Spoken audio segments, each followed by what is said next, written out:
Au nom du Père, du Fils et du Saint-Esprit, ainsi soit-il. La dernière fois, nous avons vu comment le pape Léon IX avait élevé Saint-Pierre d'Amiens et il avait servi de lui pour remettre de l'ordre, pour agir de manière énergique. Et donc Saint-Pierre d'Amiens va en profiter pour dédier un livre qu'il va écrire. Il va le dédier au pape et ce livre s'appelle, et on va en traiter aujourd'hui, le Liber Gomorrhianus. Il a écrit ça en 1051. Dans ce livre, il va détailler et combattre les péchés les plus scandaleux du clergé de l'époque. Les péchés de la chair, mais il est encore plus scandaleux, les péchés de la chair contre nature. Et le pape va remercier le sien par ces termes, en une sorte de dédicace du livre, que tous sachent avec certitude qu'ont plu à notre jugement toutes les choses que contient ce livre. Donc le pape Saint Léon IX approuve parfaitement le livre Gomorrhianus de Saint-Pierre d'Amiens. Saint-Pierre d'Amiens s'attaque dans ce livre aussi à une des causes de la diffusion du mal dans le clergé, c'est la faiblesse indulgente et la fausse compassion de certains évêques envers leurs prêtres débauchés et défaillants. C'est ainsi qu'on voit des clercs retomber, dit le livre, 8 à 10 fois dans des crimes énormes et conserver malgré tout leur dignité sacerdotale et leur ministère. Cette conduite, loin de les corriger, ne sert qu'à les encourager à persévérer dans les débauches. Notre saint conseille donc de ne pas promouvoir bien sûr aux ordres des clercs qui seraient déjà débauchés, évidemment, mais s'ils ont déjà été ordonnés, il faut les suspendre. Ne pas guérir la plaie à temps, dit-il, c'est le rendre incurable. Disons un mot pour bien comprendre la gravité extrême de ces vices, parce qu'ils réapparaissent à chaque époque décadente et à la nôtre, entre autres. C'est saint Paul d'abord aux Romains qui en parle. Je le cite, vous le trouvez ça au chapitre 1er. Puisque, ayant connu Dieu, ils ne l'ont pas glorifié comme Dieu et ne lui ont pas rendu grâce, ils sont devenus vains dans leurs pensées, et leur cœur sans intelligence s'est enveloppé de ténèbres. Écoutons bien, les mots sont importants. On connaît Dieu, à un moment donné, l'homme sait très bien qu'il a un créateur. Il ne veut pas le glorifier comme créateur, il ne veut pas lui rendre grâce. À ce moment-là, ses pensées vont devenir vaines et il va s'enténébrer, il va s'aveugler. D'où un agir complètement corrompu. Ainsi, Dieu les a-t-il livrés au milieu des convoitises de leur cœur à l'impureté, en sorte qu'ils déshonorent entre eux leur propre corps. Oui, puisqu'on est dans les ténèbres, on fait n'importe quoi. Et c'est pourquoi Dieu les a livrés, c'est un châtiment. Quand Dieu les a livrés, c'est une manière de dire que Dieu a permis que, par châtiment. C'est pourquoi Dieu les a livrés à des passions d'ignominie. Leurs femmes ont changé l'usage naturel en celui qui est contre nature. Et de même aussi les hommes, au lieu d'user de la femme selon l'ordre de la nature, ont dans leur désir brûlé les uns pour les autres, ayant homme avec homme un commerce infâme et recevant dans une mutuelle dégradation le juste salaire de leur égarement. Pour bien saisir la malice de ces vices contre nature, il faut d'abord comprendre l'usage de la nature, le bon usage de la chair en ce domaine. Dieu, vous le savez, a créé l'homme mâle et femelle, sexué, on dirait en biologie. Mais l'Écriture dit mâle et femelle. Il a aussi voulu donner à sa créature raisonnable, qui sont les hommes, la capacité de coopérer non seulement à sa création, puis ensuite à sa providence. C'est une grande charge qui nous est confiée, qui sera cause de mérite ou de démérite. Et donc, l'homme a la capacité de transmettre la vie, de coopérer à l'acte de la création en transmettant la vie. C'est énorme quand on y pense. Et cette belle et haute mission se réalise dans une œuvre d'amour, dans un don mutuel qu'on appelle le mariage. Un homme et une femme décident de fonder un foyer, une unité, et se donnent l'un à l'autre pour toujours. Et ainsi, en unissant leurs âmes, le mariage va permettre ensuite d'unir les corps de l'époux et de l'épouse. Quand l'époux donne son corps, son âme à son épouse, il lui donne quelque chose de lui-même, une semence que la femme garde, reçoit par amour. Et c'est ainsi que dans cette œuvre d'amour, que se transmet la vie d'un nouvel être humain. Et cela est déjà magnifique dans la nature matérielle. Même pas chez l'homme, la nature matérielle. Une petite semence va donner un arbre énorme, un chêne extraordinaire, ou un petit chaton, un nouvel être, un nouvel animal, une nouvelle plante, une petite graine. une vie, c'est beau. Mais avec l'homme et la femme, c'est encore plus grand. Ils s'unissent, mais c'est Dieu qui les rend féconds en créant une nouvelle âme spirituelle qui sera dans l'éternité. Heureuse ou malheureuse, ce sera le problème de cette âme-là. Les parents doivent coopérer à la création, puis à la providence. Ils ne peuvent pas se sauver à la place d'eux. Quand ils font bien justement cette œuvre de chair dans le mariage, bien les époux peuvent être fiers d'être des instruments divins. Et c'est pourquoi Dieu a mis dans cette œuvre charnelle un plaisir pour les aider à accomplir leur devoir charnel. Parce que ce devoir, après ce plaisir, va exiger des peines et des sacrifices.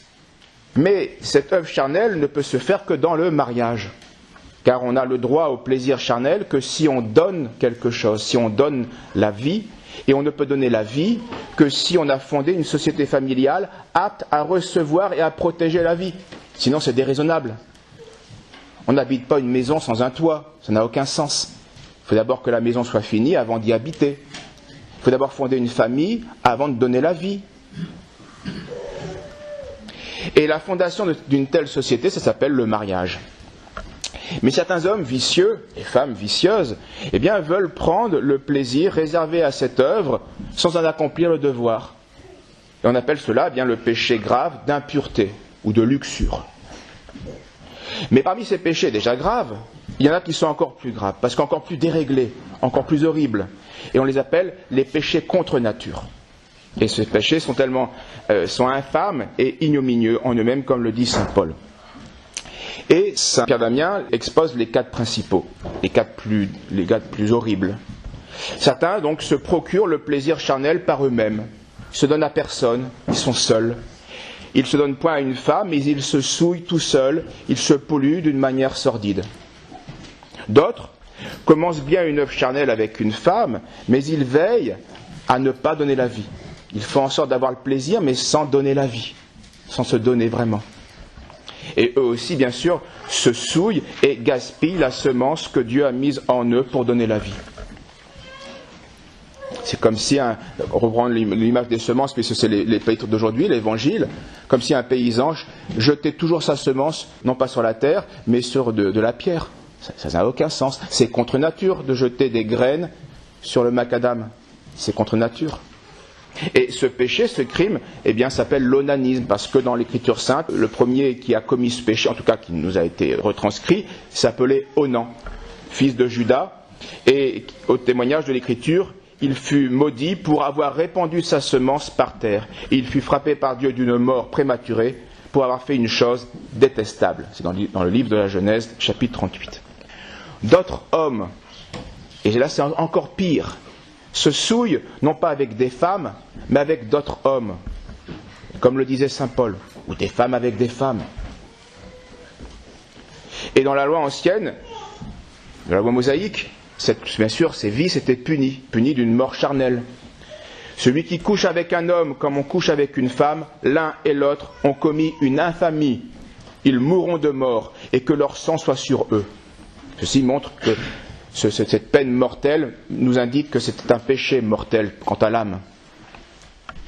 Et il y a encore pire. Pourtant, on croit avoir atteint ce sommet, non. Il y a encore pire.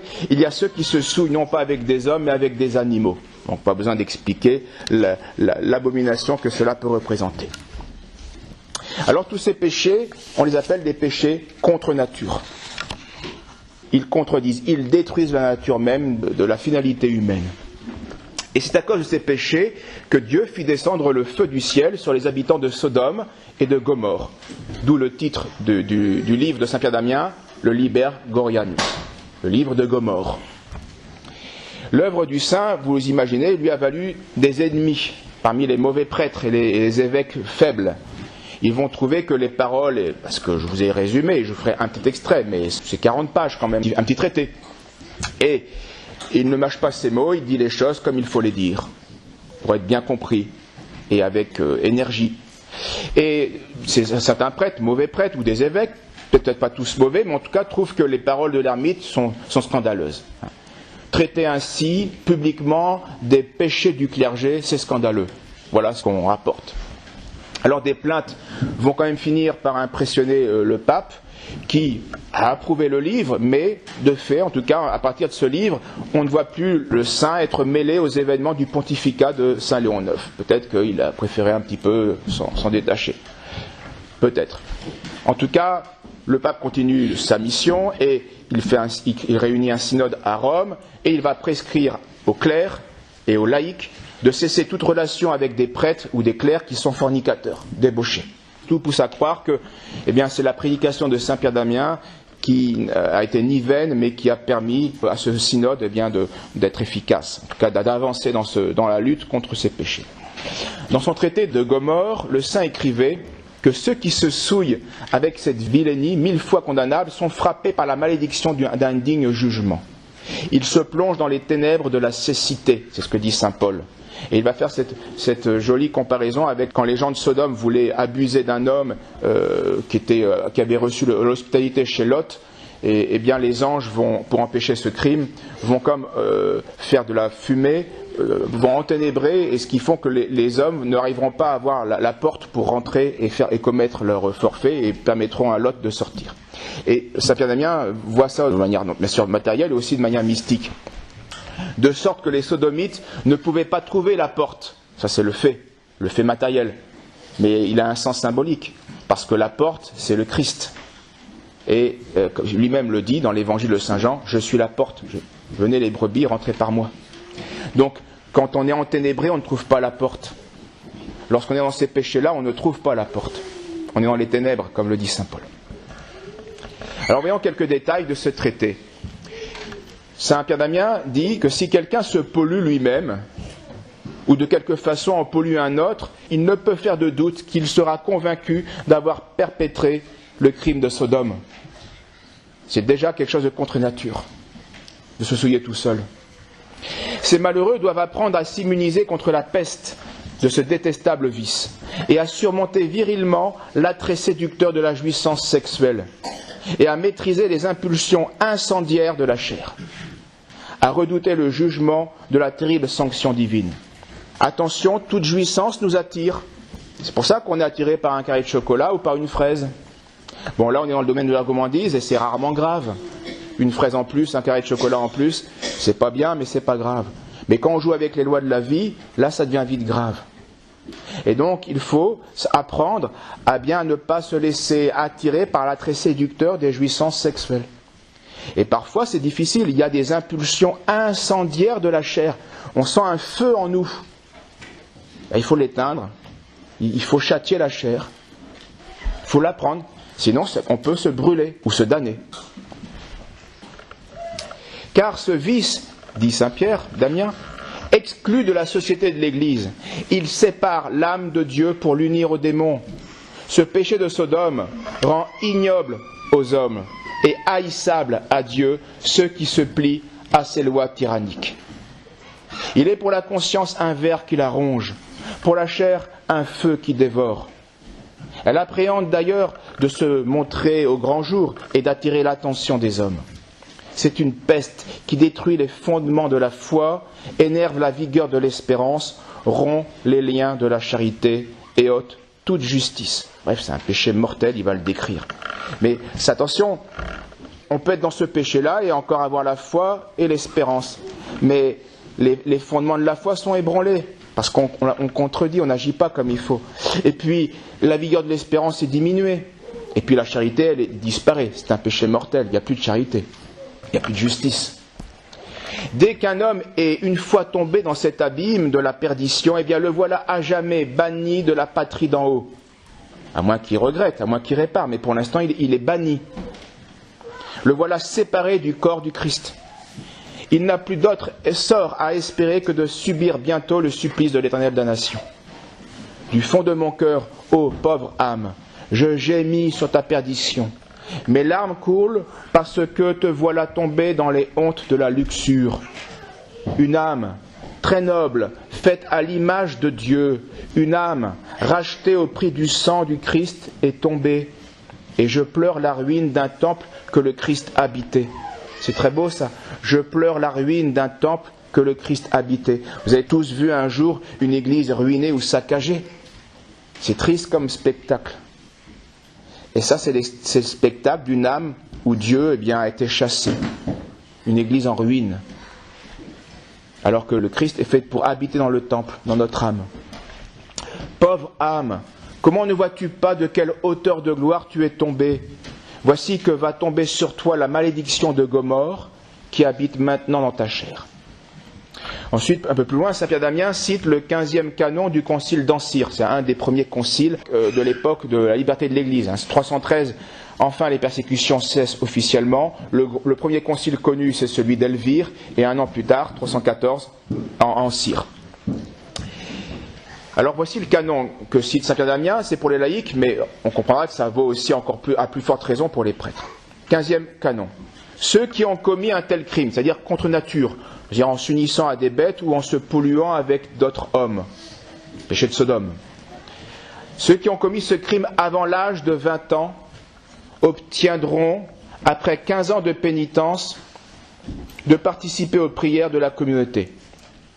Et après avoir persévéré 5 ans dans ces prières communautaires, alors seulement, ils pourront s'approcher des sacrements de l'oblation. Le sacrement de l'oblation, c'est le sacrifice, c'est la communion. Donc d'abord 15 ans de pénitence, uniquement en participant à l'office, sans communier. Et c'est seulement après 5 ans encore qu'on pourra peut-être communier. Avant de leur manifester de la miséricorde, on examine comment ils ont vécu pendant le temps du repentir. Si, insatiablement, ils se sont enfoncés dans ces crimes, c'est-à-dire qu'ils ont recommencé, il leur est imposé de faire pénitence pendant plus longtemps. S'ils sont tombés dans ce péché après l'âge de 20 ans et ayant une épouse, ils sont admis aux prières de la communauté après avoir fait pénitence pendant 25 ans. Et s'ils persévèrent pendant 5 ans dans les prières communautaires, alors seulement ils pourront participer au sacrement de l'oblation. Si ceux qui pêchent ainsi ont une femme et ont dépassé la cinquantaine, la grâce de la prière en commun ne leur sera accordée qu'à la fin de la vie. Intéressant cette graduation des âges. Si à 50 ans tu ne maîtrises pas encore ta chair, on t'exclut de la prière communautaire. On verra à la fin de ta vie, on te fera miséricorde. Alors tout cela montre à quel point ce péché était déjà insupportable pour un simple homme, et c'est encore plus abominable évidemment quand il s'agit d'un prêtre. Car, dit saint Pierre d'Amiens, plus quelqu'un a de connaissances, plus gravement il pêche. Oui, il méritera inévitablement le supplice, celui qui, s'il l'avait voulu, aurait pu prudemment éviter le péché. En jeûnant, en priant, en méditant la passion, on fait ce qu'il faut. C'est pas facile, mais on peut, si on agit prudemment. Et si donc un séculier coupable de cette infamie est admis après seulement 25 ans ou 15 aux prières de la communauté, pas encore à l'oblation, de quel droit, dit saint Pierre d'Amiens, un religieux se juge-t-il digne non seulement de participer au ministère, mais de les offrir, de les consacrer? Le même concile d'Ancyre a décrété, dans son 16e canon, ceci. À ceux qui ont vécu de façon déraisonnable et ont pollué les autres par la lèpre d'un crime injuste, le sacré synode prescrit de prier ensemble comme à des rescapés de l'esprit immonde.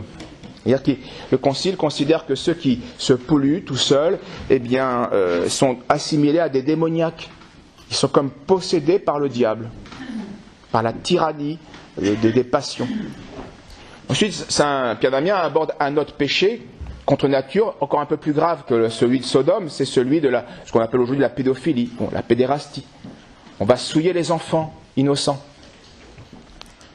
Et saint Pierre d'Amiens, écoutez bien, va citer saint Basile. Saint Basile, c'est le IVe siècle, évêque de Césarée en Cappadoce. Aujourd'hui, c'est la Turquie, si vous voulez. Écoutez bien ce que dit ce docteur de l'Église, ce père de l'Église, à propos de ce péché. Le clerc ou le moine, prédateur d'adolescents ou d'enfants, qui a été surpris en train d'embrasser ou de commettre une action honteuse, sera fouetté publiquement et il perdra sa tonsure. Après l'avoir rasé, on couvrira ignominieusement sa face de crachat. Donc on le fouette et ensuite on lui crache dessus. Ça la punition. Et c'était quand même un peu plus viril que notre époque. Ça ne veut pas dire qu'il n'y avait pas de péché à cette époque-là. Mais on les réglait de cette manière-là. On fouette, on crache dessus. Puis, après avoir été enchaîné, il sera tourmenté pendant 6 mois par l'exiguïté carcérale. Donc 6 mois de prison ferme. Et 3 fois par semaine, le soir, il brisera le jeûne avec du pain d'orge en prison. Après cela, pendant 6 autres mois, sous la garde d'un sage, d'un spirituel âgé, en séjournant dans une demeure à part, il se livrera intensément au travail des mains et à la prière. Il sera condamné aux veilles et aux prières. Il n'y a plus de ministère, c'est pas possible. Et il devra toujours marcher accompagné de 2 frères spirituels, jamais seul. Jamais seul. Il ne devra pas s'approcher des jeunes pour leur dire d'une parole inconvenante ou pour s'adjoindre à un groupe. Alors pour conclure, saint Pierre d'Amiens écrivait « Quiconque se souillera par la contagion de cette infâme turpitude, à moins que, comme satisfaction, il se purge une pénitence fructueuse, il ne pourra jamais avoir la grâce de Dieu. Il ne sera jamais digne du corps et du sang du Christ et ne franchira jamais le seuil de la patrie céleste. » C'est ce que l'apôtre Jean déclare clairement dans son Apocalypse en parlant de la gloire de la cité céleste. Il dit en propres termes « N'y entrera pas celui qui s'est souillé et qui a commis l'abomination. Lève-toi d'entre les morts et le Christ te fera renaître. » Il parle là à l'âme pécheresse. « Et foi en la divine miséricorde malgré la grandeur de ton crime. Ce n'est pas aux pécheurs de désespérer, mais aux impies. » Ah, retenons cette phrase, elle est très belle. Ce n'est pas aux pécheurs de désespérer. Le Christ est venu pour les pécheurs. Donc ce n'est pas à un pécheur de désespérer. C'est aux impies. C'est à ceux qui refusent le Christ de désespérer. S'il est vrai que Satan seul a pu te faire descendre à une telle profondeur de corruption, combien plus la vertu du Christ ne pourra-t-elle pas te rappeler à ce sommet d'où tu es tombé? Songe, ça c'est un bon moyen de lutter contre les tentations. Songe aux flammes vengeresses qui te tortureront pendant des milliers d'années pour un plaisir d'un moment. Que ces pensées te soient comme un bouclier impénétrable contre le mal et que le repentir entre en toi. Combat par le jeûne la superbe de la chair et qu'une oraison continuelle assagisse ton âme et la nourrisse. Et c'est ça les remèdes. Le jeûne, il faut affliger la chair qui se révolte et puis la nourriture de l'âme, la contemplation, l'oraison. Et que ta raison, alors à son tour, impose un frein et une discipline à ta chair, désormais soumise, et ton âme tendra de plus en plus rapidement, chaque jour, vers la Jérusalem céleste. Au nom du Père, du Fils et du Saint-Esprit, ainsi soit-il.